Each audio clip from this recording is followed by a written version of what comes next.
Around the world today, human rights are under attack. Dictators crush democratic opposition.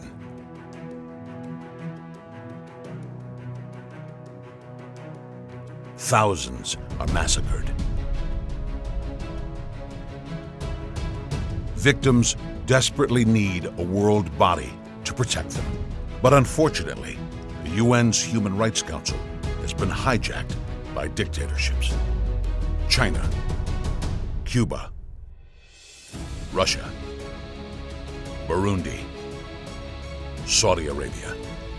UN Watch fights dictatorships and double standards. Saudi Arabia subjugates women and conducts beheadings. When they lobbied to head the Human Rights Council, UN Watch sounded the alarm. Thanks to UN Watch, headlines appeared around the globe. Pressure mounted, and Saudi Arabia pulled out. When Saudi Arabia was instead made chair of the UN panel that names human rights experts, UN Watch exposed the hypocrisy and the news went viral.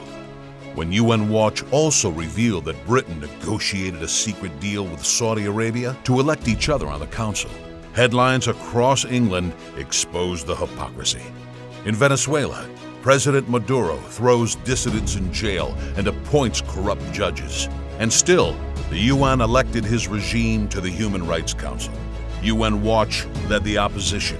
We are here today because a dictator was invited to speak at the United Nations Human Rights Council. That's not right. UN Watch sparked condemnation of Maduro's visit, making world news. Under pressure, UN officials spoke out against Maduro. Outraged by what UN Watch did in Geneva, Maduro retaliated by expelling the top Swiss diplomat in Venezuela. UN Watch fights anti-Israeli bigotry. When the UN created a one-sided inquiry into the Gaza war, its biased report incited vitriolic attacks. First, the attacks by the IDF on homes and families, which led to the killings of large numbers of family members. The IDF disregarded cardinal principles of international humanitarian law. The Israeli leadership bears primary responsibility for these crimes, having deliberately planned for this barbaric aggression. An inhuman and criminal onslaught. Occupation, colonization and apartheid. The bloodletting and the slaughter of innocent Palestinians. Israel is the biggest violator of human rights in the world. The crimes and massacres perpetrated by Israel. This genocidal attack. In response to the report, UN Watch brought high-profile figures to defend the truth. I give the floor to United Nations Watch. Je dois avouer que ce que j'écoute ici depuis ce matin dépasse l'entendement. On a beau connaître la composition de ce Conseil des droits de l'homme, Arabie Saoudite, Qatar, Chine, Cuba, Russie et j'en passe, qui violent pratiquement tous les jours chaque article de la Déclaration universelle. Hamas habitually violated the law by attacking civilian targets with no military value. I was present as an observer throughout the Gaza conflict.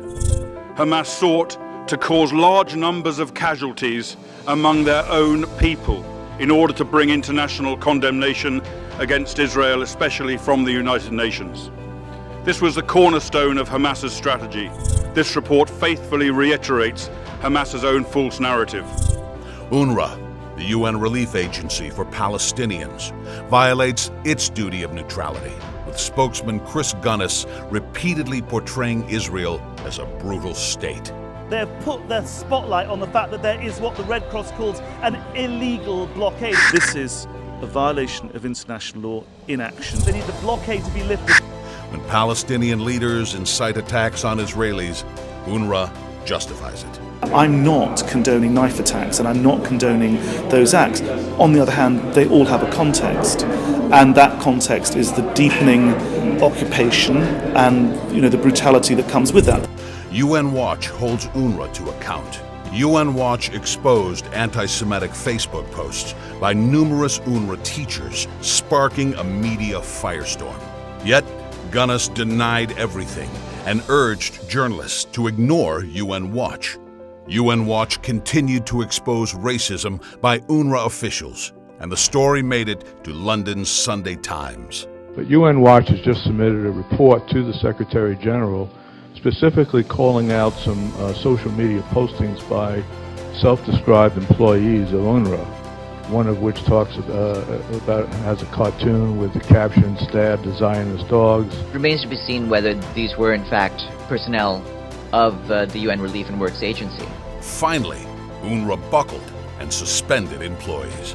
Just last week, the UN quietly suspended several individuals after allegations of incitement were brought forth from the NGO UN Watch. And we thank UN Watch for carefully looking over this organization. And I just want to say that our organization, he's trying to intimidate us. We refuse to be intimidated, and if you promote racism and violence, we're going to land on you like a ton of bricks.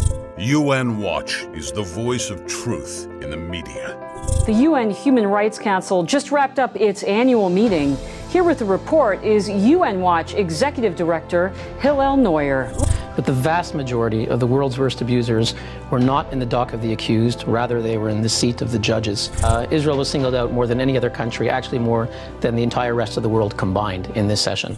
So when I walk into the Human Rights Council, I feel the hatred all around me. And it's not easy.